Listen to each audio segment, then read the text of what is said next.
पानी पर लिखी कहानी।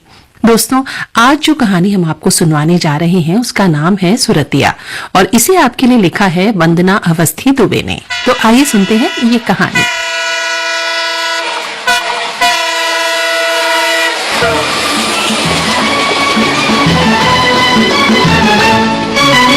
आदमी मुसाफिर है,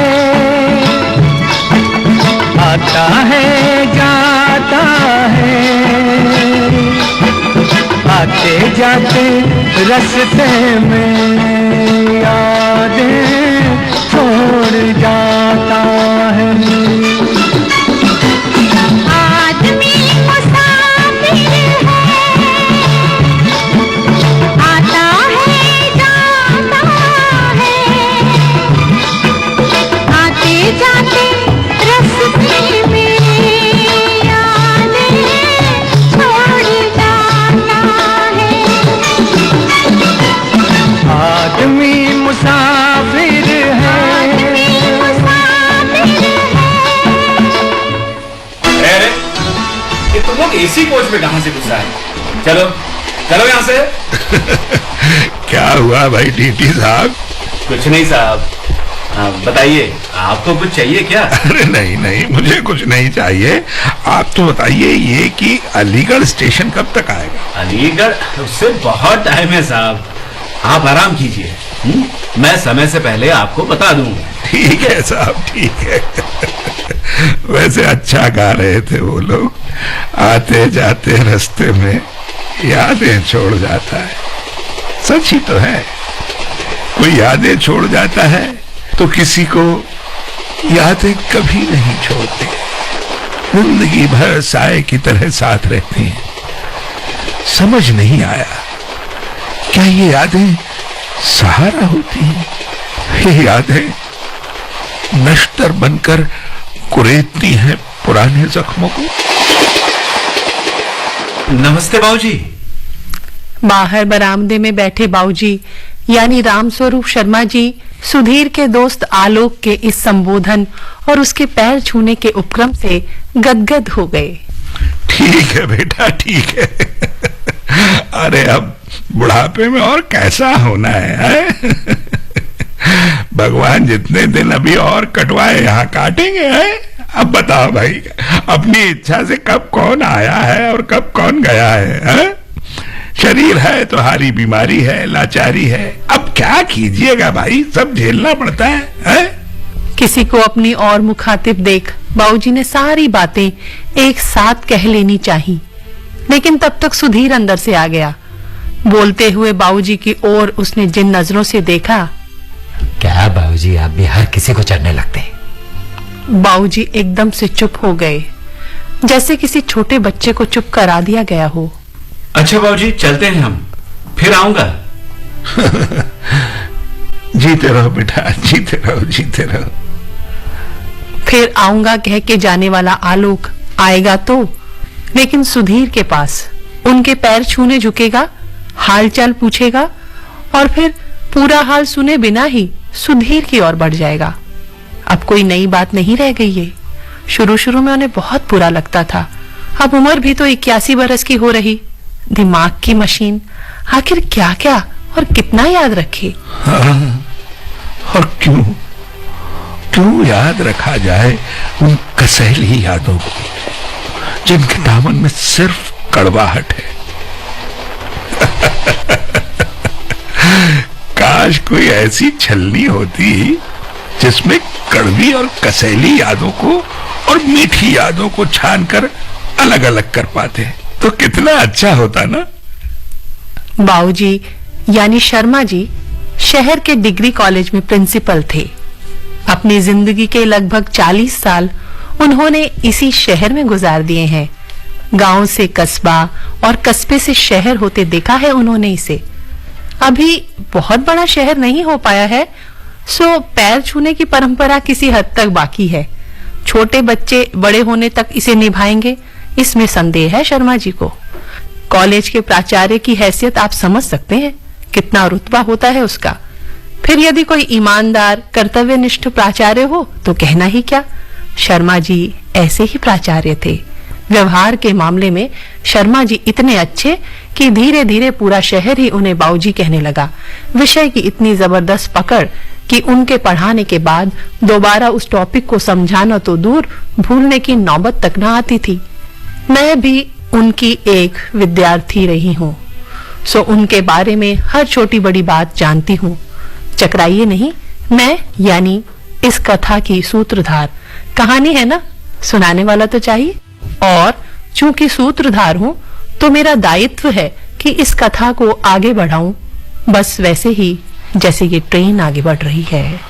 सब आगे बढ़ रहे हैं, पूरी दुनिया आगे बढ़ रही है। अरे तो मेरा शहर पीछे क्यों रह जाता, मेरा परिवार पीछे क्यों रह जाता? उनको भी तो जमाने के साथ कदम से कदम बढ़ाना है ना। आगे बढ़ने में कोई बुराई नहीं है। वो मेरा पोता गुड्डू छोटा सा है, छोटा सा। अरे देखो कैसा तेज है, बड़ा स्मार्ट है।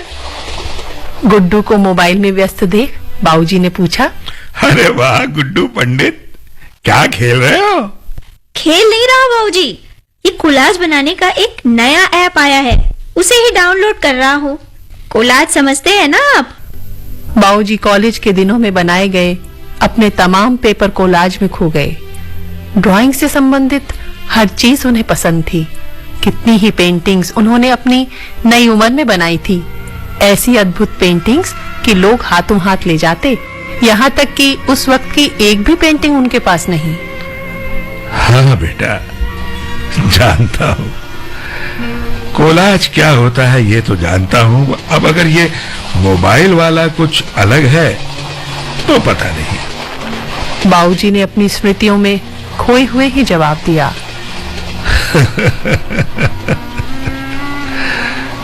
कोलाज, अरे वो भी मोबाइल से। जीते जागते रंगों का कोलाज, और वो भी मोबाइल से। भला उसमें भी कोई जीवन झलकेगा है? कोलाज और रंगों के बीच जिंदगी कैसे झांकती है, ये मैं तुम्हें दिखाऊंगा गुड्डू बेटा।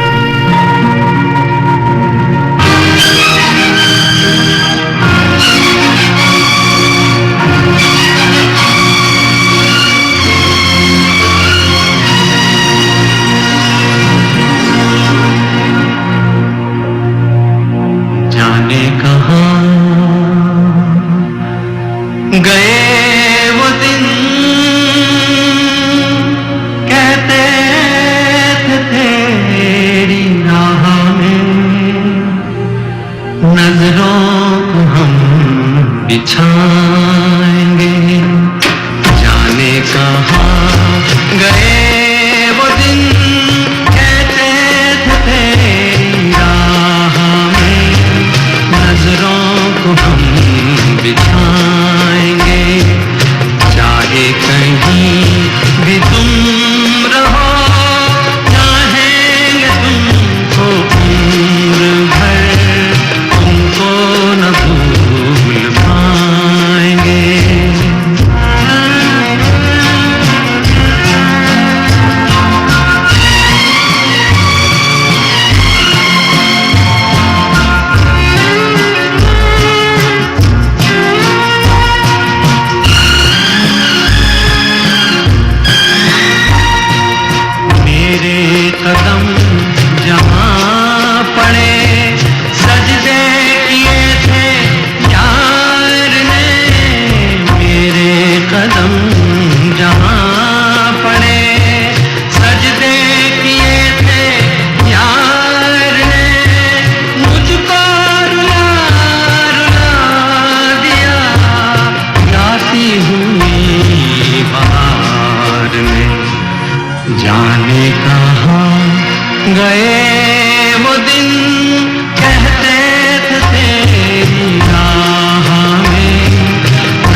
जाने कहाँ गए वो दिन, कहते थे तेरी राह में नजरों को हम बिछाएंगे, चाहे कहीं भी तुम रहो, चाहेंगे तुमको उम्र भर, तुमको न भूल पाएंगे।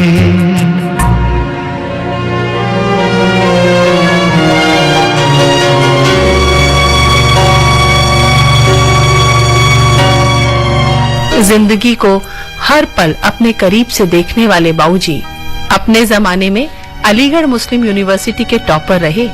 बाऊजी का नाम आज भी सर्वश्रेष्ठ विद्यार्थियों की सूची में विश्वविद्यालय की दीवार पर अंकित है। पता नहीं कितने गरीब लड़कों की फीस, यूनिफॉर्म, किताबें सभी खरीद के दिलवाते रहे। पूरे घर पर ये रुआब कि बाऊजी हंस रहे हैं तो सब हंस रहे हैं, बाऊजी तनाव में है तो सब तनाव में। बाऊजी कह दे आज तो दावत होगी घर में तो बच्चे नाचने लगते। बड़ी मम्मा यानी बाऊजी की धर्म पत्नी उन्हें सब इसी संबोधन से बुलाते हैं। रसोई की ओर रुख करती बाऊजी पूरा मेन्यू बनवाते। आप सोच रहे होंगे कि हम इतना सब कुछ क्यों बता रहे हैं। अरे भाई न बताएं तो आप बाऊजी को जान पाएंगे नहीं ना। बाऊजी, क्या बाऊजी, कब से आवाजें लगा रही हूँ, आप सुनते ही नहीं। कितनी बार कहा है कान की मशीन लगाए रहा कीजिए। अगर नहीं लगानी थी तो खरीदवाई ही क्यों। 25,000 की मशीन पड़ी है बिस्तर पर और मैं गला फाड़ फाड़ के पागल हुई जा रही हूँ। सरोज, बाऊजी की मंझली बहू झल्लाई हुई आवाज इतनी तेज थी कि अगर कोई बाहर के गेट पर होता तो भी सुन लेता। हाँ बेटा, हाँ, लगा लेता हूँ, जाके लगा लेता हूँ। अतीत में विचरते बाऊजी भी इस आवाज से वर्तमान में लौट आए। अरे बाऊजी, ये तो बता दीजिए कि रात में क्या खाएंगे। पनीर की सब्जी बन रही है, आप तो खा ही नहीं पाएंगे। खिचड़ी या दलिया बनवा दूं क्या? हाँ बेटा, जो आराम से बन जाए बनवा दो। लो फिर चल पड़े। वैसे एक आध रोटी पनीर के साथ तो मैं भी खा सकता हूँ। अरे नहीं बाऊजी, इतनी मसालेदार सब्जी खाने की जरूरत नहीं है आपको। नुकसान कर जाए, पेट खराब हो जाए तो फिर एक नई मुसीबत। वैसे भी पनीर हैवी होता है, आपको गैस बनने लगेगी। ठीक है, जैसा तुम चाहो वैसे करो, और क्या है। निरीह आवाज में बाऊजी से जो कहा गया सो कह दिया, लेकिन मन ही मन वो शायद यही सोच रहे थे कि जब तय कर ही लिया है तो पूछना क्या, बना दो कुछ भी। अब तो बस पेट भरने से मतलब है। इच्छा निच्छा कहाँ रह गई है हमारी। अरे कह देती कि ठीक है, एक रोटी आप भी खा लीजिए पनीर के साथ। अरे भाई पेट का क्या है, वो तो कभी खिचड़ी से भी खराब हो सकता है। गैस तो मूंग की दाल खाने से भी बनने लगती है। अरे तो इस उम्र में काहे को इतनी पाबंदियां लगाना खाने पर है। मन से खाई जाने वाली कोई भी चीज नुकसान नहीं करती, भाई मेरा तो ऐसा ही मानना है। बाऊजी उठ के अंदर चले गए अपने कमरे में। कान की मशीन लगा ही लें तो ठीक है, कल सुधीर का 25,000 भी दे दें निकलवा के तो ठीक रहेगा। हालांकि गलत तो नहीं कहा सरोज ने, लेकिन तब भी कई बातें अच्छी नहीं लगती बाऊजी को। मशीन की कीमत की जगह उपयोगिता याद दिला देती ना। वैसे भी जब से मशीन का पैसा दिया सुधीर ने, कई बार याद दिला चुकी है सरोज। पहले तो उनका ध्यान ही नहीं गया था, लेकिन बाद में लगा कि जब पहली मशीन उन्होंने खुद पैसा देके खरीदी थी तब तो नहीं टोका सरोज ने कभी। कल कहेंगे सुधीर से ऑफिस से लौटते वक्त निकालता लाए। वैसे भी पैसे के मामले में बाऊजी कोताही नहीं करते। भगवान की दया से पेंशन के 35,000 रुपए मिल रहे हैं उन्हें। पूरे 15,000 निकलवा के रख देते हैं सरोज के हाथ पर। अरे बाबूजी, इसकी भला क्या जरूरत थी? अरे नहीं नहीं बेटा, सरकार दे रही है पेंशन, तो मुझे करना क्या है इसका बेटा। वक्त जरूरत के लिए भी है मेरे पास। महंगाई बहुत है मैं जानता हूँ, रख लो, घर में काम आएंगे पैसे, रख लो। सरोज और सुधीर दोनों का ही महीने के पहले हफ्ते में मूड बहुत अच्छा रहता है। तब तक जब तक बाबूजी ने पैसा नहीं दिया। उसके बाद फिर रोज के ढर्रे पर ही उनका मूड भी चलने लगता है। लेकिन ये बुरा नहीं लगता बाबूजी को। टीवी ऑन करके बैठ गए बाबूजी। सीरियल वे देखते नहीं। न्यूज में एक ही न्यूज को इस कदर दिखाते हैं चैनल वाले कि बाबूजी उकता जाते हैं। सुबह का पढ़ा अखबार फिर से पढ़ने लगते हैं। जो कुछ छूट जाता है उसे खोज खोज के पढ़ते हैं। वैसे बहुत सी खबरें और खास तौर से संपादकीय पृष्ठ छूट ही जाते हैं। सुबह सुधीर एक ही पेपर लेता है ना, उसके दफ्तर में सारे अखबार आते हैं। सो कहता है काहे को दो पेपर लेना। एक पेपर आने से दिक्कत ये है कि बाबूजी को जल्दी से पढ़ के पेपर सुधीर को देना होता है। पहले वे आराम से पढ़ते रहते थे, तो एक दिन सुधीर ही झल्ला के बोला, क्या बाबूजी, सुबह से आप ही पकड़े हैं अखबार, जल्दी पढ़ लिया कीजिए ना, या फिर बाद में पढ़ा कीजिए। आखिर आपको करना ही क्या है दिन भर, चाहे जब पढ़िए बाद में। अब अपने ही लड़के को कोई क्या याद दिलाए कि पेपर तो सुबह ही पढ़ने का असली आनंद है। खैर, तब से जल्दी जल्दी हेडलाइंस पर निगाह डाल लेते हैं बाबूजी। लेकिन सुधीर के ड्राइंग रूम में आते ही पेपर उसकी ओर बढ़ा देते हैं। एक बार कहा भी बाबूजी ने, अरे सुधीर बेटा, मैं सोच रहा था कि अगर एक और पेपर मंगवाने लगते तो। बाबूजी, खबरें तो वही छपनी है दूसरे अखबार में भी, तो काहे को पैसा बर्बाद करना। आपके पास पूरा पूरा दिन खाली रहता है, आखिर करना क्या है आपको, पढ़े पढ़े अखबार ही पढ़ते रहिए। उसके बाद कुछ नहीं बोले बाबूजी। मन तो था कहने का कि वो दे दिया करेंगे 150 रुपए अलग से दूसरे अखबार का, लेकिन फिर नहीं कहा, चुप लगा गए। पता नहीं क्या सोचे बेटा बहू। एक समय के बाद बच्चे भी कितने पराये लगने लगते हैं।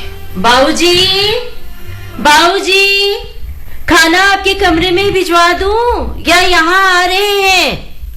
आवाज ऊंची करके पूछा सरोज ने, ताकि बाबूजी एक ही बार में सुन लें।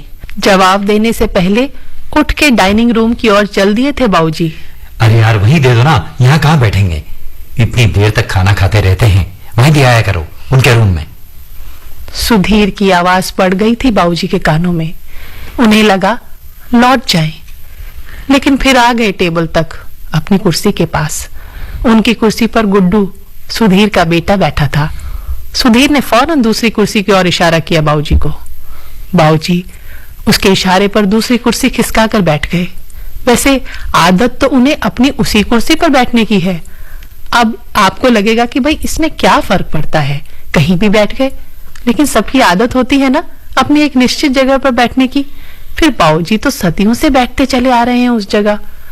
खैर, जब तक बड़ी मम्मा थी तब तक बाबूजी का वही पुराना रुतबा चल रहा था। लेकिन उनके जाते ही कितने अकेले हो गए हैं बाबूजी। बड़ी मम्मा के रहते उनका चाय, नाश्ता, खाना सब उसी अंदाज में चल रहा था जैसे रिटायरमेंट से पहले चलता था।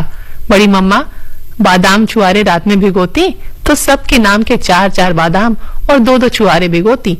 बाबूजी का हिस्सा निकाल के बाकी सरोज को थमा देती। दूध में उबाल के बादाम छुआरा देती, तब कहीं बाबूजी की दिनचर्या शुरू होती। बादाम छुआरे तो अब भी भीगते होंगे, लेकिन बाबूजी को पता नहीं। उनके पेट और बढ़ती उम्र का हवाला देकर ये चीजें अब बंद कर दी गई हैं। ठीक ही किया होगा बच्चों ने। बाबूजी, आपके फोन की घंटी बज रही है। बाथरूम के बाहर से सरोज ने चिल्ला के बताया। झटपट हाथ धो के बाबूजी बाहर निकले। उनके फोन की घंटी अब कम ही बजती है, सो उन्हें उत्सुकता थी। फोन कट गया था अब तक। उठा के देखा तो उनके पुराने साथी, सहकर्मी और घनिष्ठ मित्र राम बिहारी गौतम जी का फोन था। तुरंत फोन मिलाया बाबूजी ने।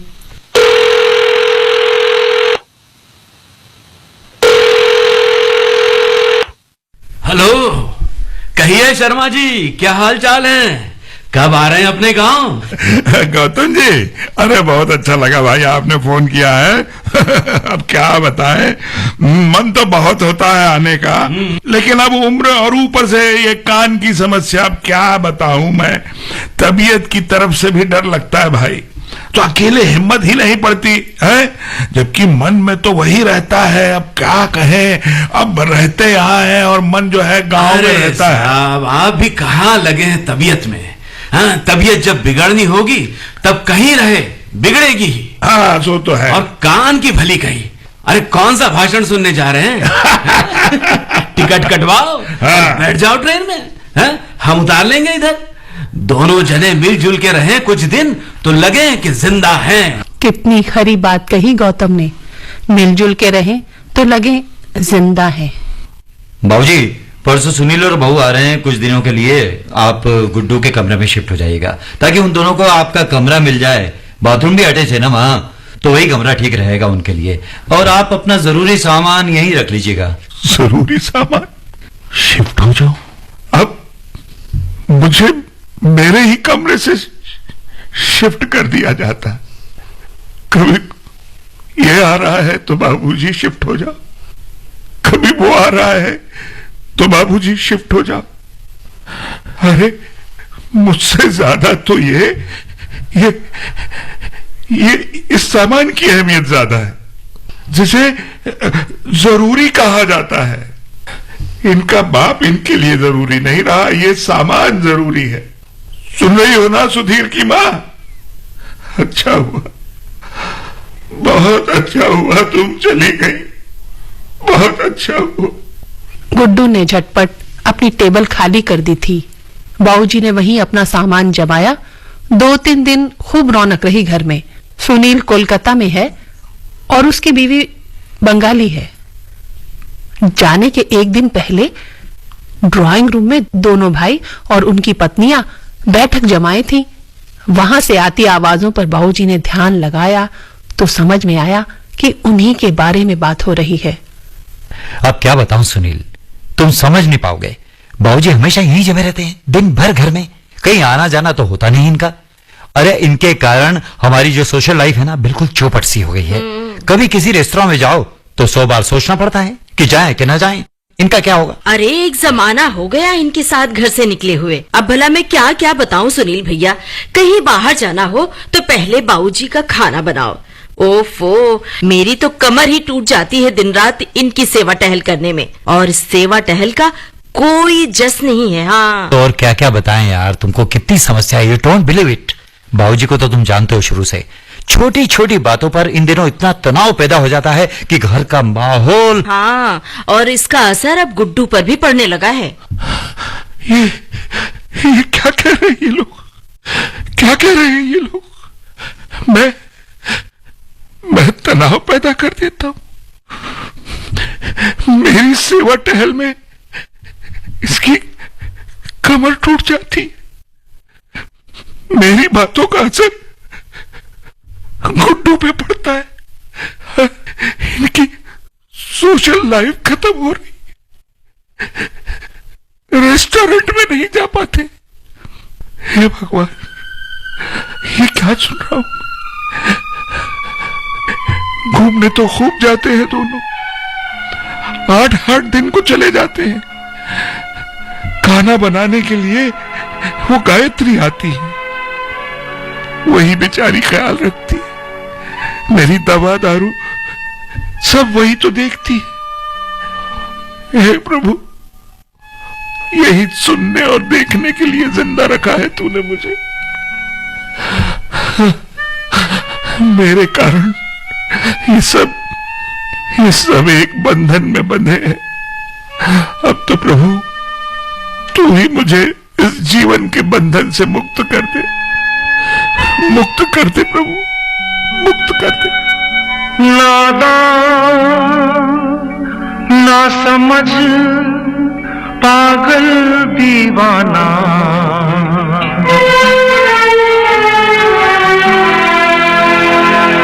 सबको अपना माना तूने मगर ये न जाना। मतलबी है लोग यहाँ पर, मतलबी जमाना। मतलबी है लोग यहाँ पर, मतलबी जमाना। सोचा साया साथ देगा, निकला वो बेगाना, बेगाना, बेगाना। अपनों में मैं बेगाना। मतलबी है लोग यहाँ पर, मतलबी जमाना। सोचा साया साथ देगा, निकला वो बेगाना, बेगाना, बेगाना।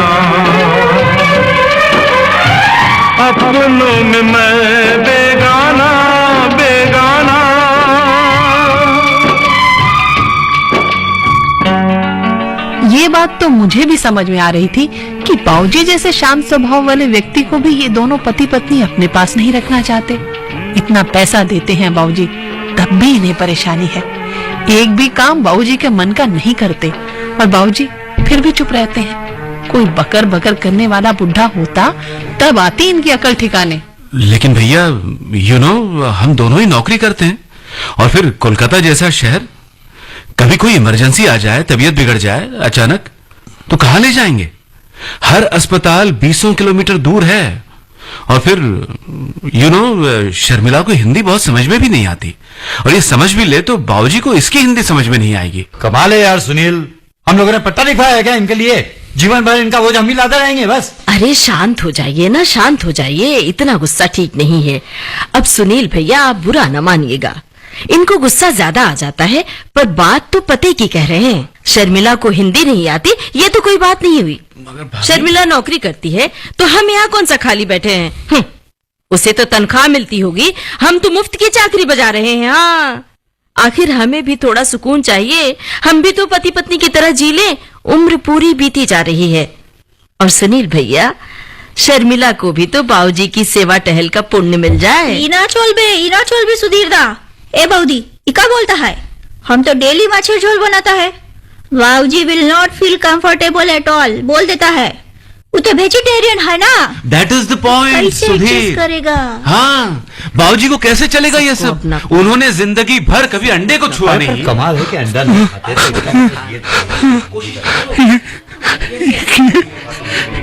ये मेरे बारे में बात हो रही, ये मेरे बच्चे, ये मेरी औलाद, इनको मैंने बड़ा किया। ये मेरी उंगली पकड़कर चलना सीखे, इनको अपने कंधों पर बिठाकर मैंने मेले दिखाए। और नहीं सुन सकता, और नहीं सुन सकता,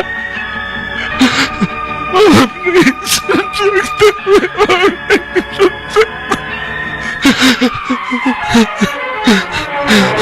खुशियां चुरा के गुजरे वो दिन, कांटे चुभा के बिछड़े वो दिन, आंखों से आंसू बहने लगे, बहते ये आंसू कहने लगे, ये क्या हुआ, ये क्यों हुआ, कैसे हुआ, मैंने न जाना।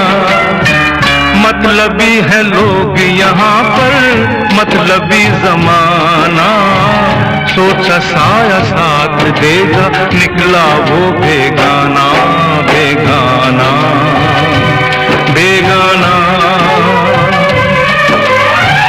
अपनों में मैं बेगाना, बेगाना।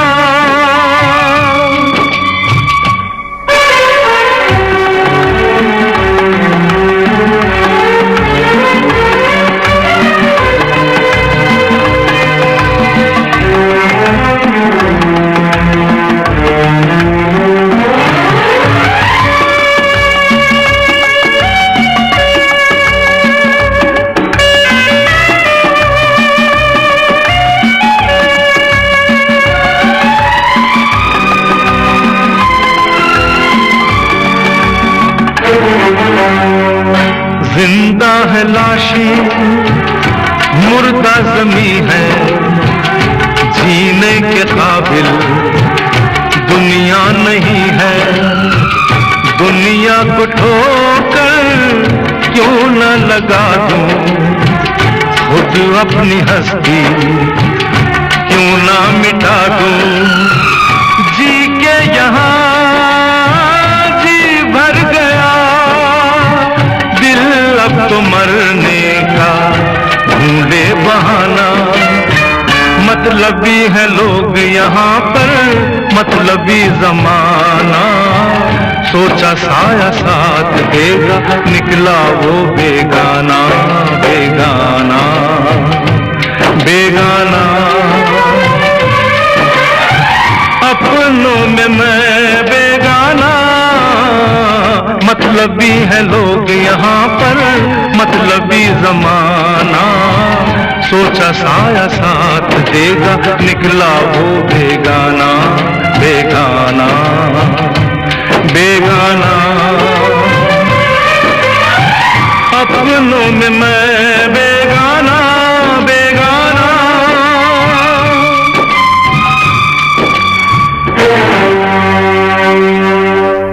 आज उन्हें चारों ओर अंधेरा नजर आ रहा था और याद आ रही थी अंतिम समय में कही गई मम्मा की वो बातचीत।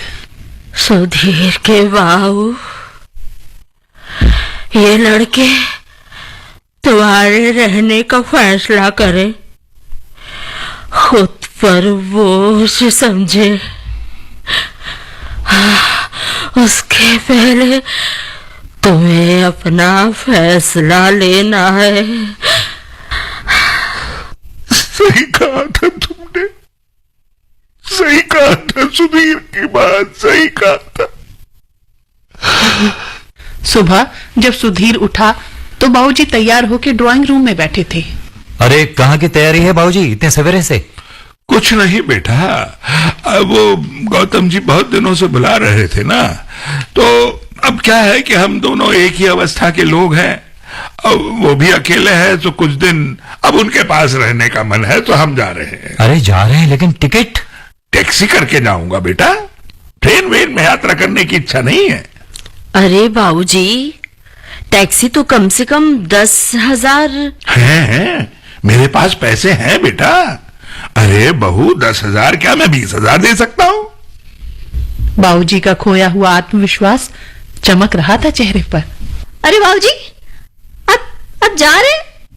मेरे प्रोजेक्ट का क्या होगा? देखिए आपने मुझे प्रॉमिस किया था कि गुड्डू बेटा तुम्हारा प्रोजेक्ट मैं कंप्लीट करवाऊंगा। और ये तो नेशनल एग्जीबिशन है बाबूजी, और इसमें फोक पेंटिंग बनानी है, फोक पेंटिंग। चुप कर गुड्डू, चुप। मम्मा, यू नो फोक पेंटिंग। अरे गुड्डू, अरे बाबूजी कैसे बनवाएंगे पेंटिंग? उन्हें आती है क्या? मैंने करीम भाई से बात कर ली है, वे पेंटर है ना, सो बढ़िया पेंटिंग बनवा देंगे। समझ क्यों नहीं रहे हो? मुझे ना वो पेंटर वाली पेंटिंग नहीं चाहिए, उसमें ना नंबर नहीं मिलेंगे। कई लड़के बनवा रहे हैं उनसे, मुझे तो ना वो बाबूजी वाली ही पेंटिंग चाहिए। अरे मुझे फर्स्ट आना है भाई। और तुम्हें पता नहीं शायद, बाबूजी तो कोलाज भी बना लेते हैं। अरे काहे का कोलाज बनाना है? टैक्सी आ गई थी और बाबूजी पूरे ठसके के साथ उस पर सवार होकर हाथ हिलाते हुए चले गए। गुड्डू ने किसी प्रकार राम राम करते हुए 1 महीना गुजारा। घर में और लोगों को तो पता ही नहीं चला, लेकिन गुड्डू का मन बाबूजी के बिना नहीं लग रहा था। वैसे मम्मी को भी उसने कई बार पापा से कहते सुना था। कमाल है सरोज यार, खाने में फिर वही लौकी, कल कद्दू, फिर लौकी, क्या भूल तमाशा जाओ है? पनीर और कोफ्ते। हाँ, इतनी तनख्वाह में लौकी और कद्दू ही मिलेंगे। क्या तमाशा है ये? जब से बाबूजी गए हैं, हाथ बांध के खर्च करना पड़ रहा है। बाबूजी के 15,000 बहुत बड़ा सहारा था। अब समझ में आ रहा है घर कैसे चलता था। हाँ? बात तो तुम ठीक ही कह रही हो। लेकिन मम्मा, अब इतनी चिंता क्यों कर रही हो? डोंट वरी, मैं जानता हूँ कि बाबूजी जरूर आएंगे। तुम्हें कैसे पता कि बाबूजी जरूर आएंगे? बाबूजी ने मुझे बताया था। गुड्डू बेटा, मैं जल्दी ही तुम्हारी पेंटिंग बनवाने आऊंगा, जरूर आऊंगा। चिंता मत करो बेटा, अभी तो टाइम है ना एग्जीबिशन में। गुड्डू बेटा, क्या सचमुच बाबूजी ने तुमसे कहा था? हाँ पापा, आपको क्या लगता है मैं क्या झूठ बोलूंगा? गुड्डू ने सच ही कहा था और अगले दिन सुबह बाबूजी आ भी गए। बाबूजी के आते ही गुड्डू लिपट गया उनसे। सरोज को भी लगा जैसे घर भर गया हो फिर से। आते ही बाबूजी ने 1.5 मीटर लंबा और 1.5 मीटर चौड़ा प्लाई का टुकड़ा मंगवाया।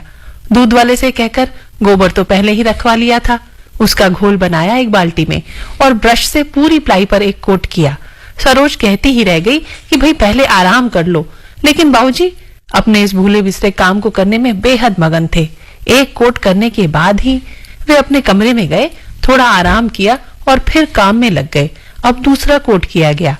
1 घंटे बाद तीसरा कोट। अब प्लाई एकदम गोबर से लीपी गई चिकनी जमीन जैसा दिखने लगा था।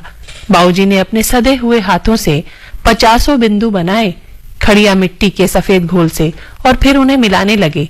2-2 बिंदु मिल रहे हैं, कलाकृति आकार ले रही है धीरे धीरे। अगले 1 ही घंटे में बाबूजी ने बुंदेलखंड के प्रसिद्ध सुरतिया को बोर्ड पर उतार कर रख दिया था। ये कलाकृति बुंदेलखंड के हर घर में बनाई जाती है दीपावली के समय। बगल में बैठा गुड्डू पूरे मनोयोग से देख रहा था बाबूजी को काम करते हुए, और जब पेंटिंग तैयार हुई तो हक्का बक्का सा देखता रह गया। झूम उठा गुड्डू। सुधीर और सरोज भी भौचक से खड़े थे, जैसे बाबूजी का एक नया ही अवतार देख रहे हों। अगले 3 दिन उत्सव से बीते। गुड्डू की पेंटिंग प्रथम आई थी और फिर इसे दिल्ली ले जाया गया, जहां इसे लोक कला भवन में आयोजित राष्ट्रीय प्रदर्शनी में रखा गया, जिसका उद्घाटन राष्ट्रपति महोदय ने किया और इस पेंटिंग की जी खोल के तारीफ की। गुड्डू ने भी झूठ नहीं बोला था और खुल के बताया भी कि ये पेंटिंग उसके 80 वर्षीय दादाजी ने बनाई है। अगले दिन राष्ट्रीय प्रादेशिक सभी अखबारों में बाबूजी की सुरतिया बाबूजी की तस्वीर के साथ चमक रही थी। सुधीर और सरोज बेसब्री से इंतजार कर रहे थे कि कब पेंटिंग वापस आए और कब वे उसे अपने ड्राइंग रूम की दीवार पर लगाएं। और इधर शहर के तमाम ऐसे लोग जो कभी सुधीर के घर आने पर बाबूजी को प्रणाम तक करने में कतराते थे, आज बाबूजी को घेरे हुए हैं, हाथ जोड़े एक पेंटिंग उनके लिए भी बना देने की प्रार्थना कर रहे हैं। और बाबूजी के चेहरे पर सुकून भरी मुस्कान है, आंखों में जिंदा होने का एहसास है। जिंदा होना और जिंदा होने का एहसास दोनों अलग अलग बातें हैं। रिटायरमेंट के बाद शायद मैं सिर्फ जिंदा था, लेकिन मेरे पोते गुड्डू ने मुझे एक वजह दी, और अब मैं जिंदा होने के एहसास के साथ जिंदा हूं। अब मैं अपनी जिंदगी को पूरी जिंदा दिली के साथ जीऊंगा। रुक जाइए ना, कहाँ जा रहे हैं आप? कहीं नहीं जा रहा हूं बेटा, कहीं नहीं जा रहा हूं। बस जिंदगी को एक बार और नजर भर देख लेना चाहता हूं। तू चिंता मत कर बेटा, तू जब भी कहेगा मैं तुरंत आ जाऊंगा तेरे कोलाजों में जिंदगी का एक और नया रंग भरने के लिए। कभी पेड़ का साया पेड़ के काम न आया हो, कभी पेड़ का साया पेड़ के काम न आया। हर सेवा में सभी की उसने जन्म बिताया हो। कोई कितने ही फल तोड़े, अरे हो कोई कितने ही फल तोड़े, उसे तो है फलते जाना रे। उसी राह पे राही चलते जाना रे। तेरी अपनी कहानी ये दर्पण बोल रहा है हो, तेरी अपनी कहानी ये दर्पण बोल रहा है। भीगी आंख का पानी हकीकत खोल रहा है हो। जिस रंग में ढाले अरे हो, जिस रंग में ढाले वक्त मुसाफिर ढलते जाना रे। उसी राह पे राही चलते जाना रे। दोस्तों, अभी आप सुन रहे थे ये कहानी सुरतिया, जिसे आपके लिए लिखा था वंदना अवस्थी दुबे ने। ये कहानी आपको कैसी लगी? आपकी प्रतिक्रियाएं जानने के लिए हम बेताब हैं। तो आप चाहें तो हमें ईमेल लिख सकते हैं। हमारा ईमेल एड्रेस नोट कर लीजिए, fmgoldAIRdelhi@gmail.com। आप चाहें तो हमें व्हाट्सएप संदेश भी कर सकते हैं। हमारा व्हाट्सएप नंबर है 9868868753 9868868753। तो इसी के साथ कार्यक्रम पानी पर लिखी कहानी इसको यहीं समेटते हैं। रश्मि कुकरेती को दीजिए आज्ञा। नमस्कार।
आकाशवाणी और आप सुन रहे हैं गोल्ड 100.1 पर।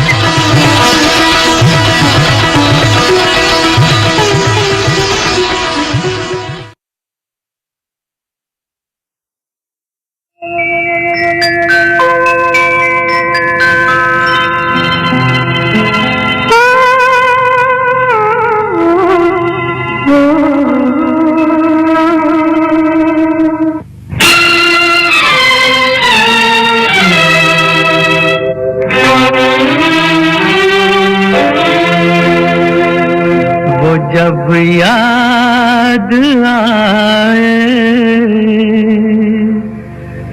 बहुत याद आए, वो जब याद आए, बहुत याद आए, गमे जिंदगी के अंधेरे में हमने चरागे मोहब्बत जलाए बुझाए, वो जब याद आए, बहुत याद आए।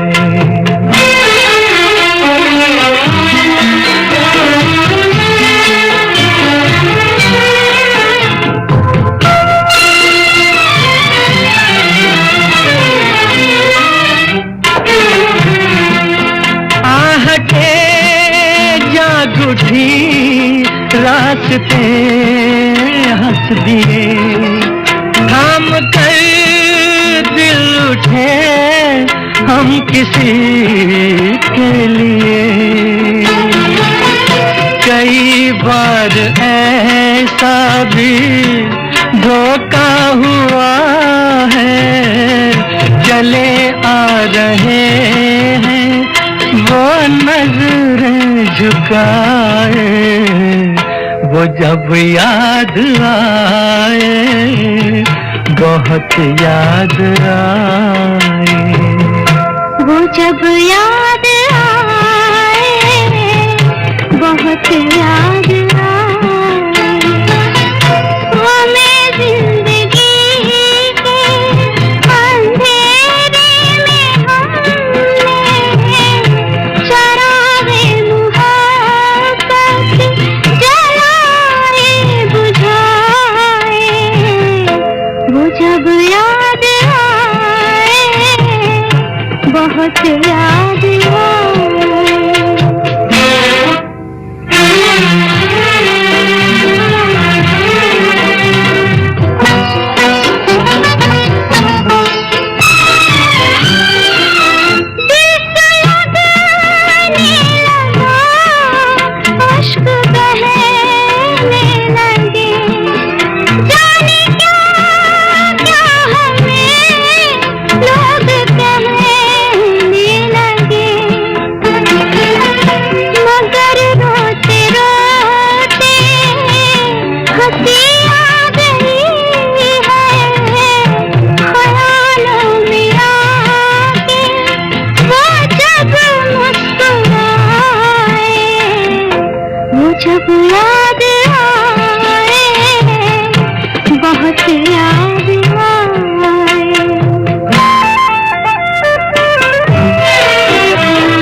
कोशिशें की मगर दिल न बहला, कई साज छेड़े कई गीत गाए, वो जब याद आए बहुत याद आए, वो जब याद आए बहुत याद आए।